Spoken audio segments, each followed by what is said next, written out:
તો ચાલો મિત્રો આપણે વર્ગ અને વર્ગમૂળનું એક ઉદાહરણ જોઈએ। સૌપ્રથમ સૂચના વાંચીએ। શું કે છે? જો મિત્રો 100 આધાર હોય તો જો મિત્રો આપણે 100 ને આધાર માનીએ તો 100 થી આ બાજુ 76 સુધીની રકમ અને 100 થી આગળ 125 સુધીની રકમ તો આપણે દાખલા ગણી શકીએ, બરોબર।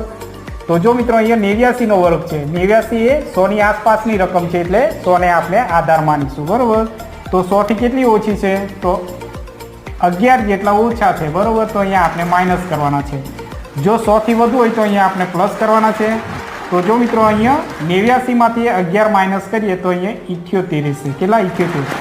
ચાલો હવે અહીંયા 11 નો વર્ગ કરીશું તો કેટલો થશે? 121 એ 11 નો વર્ગ છે, બરોબર।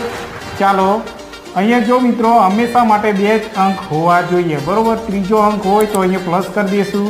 તો 78 માં 1 ઉમેરીએ તો કેટલા થશે? 79 અને 21। આ છે ફાઇનલ આપનો જવાબ, બરોબર।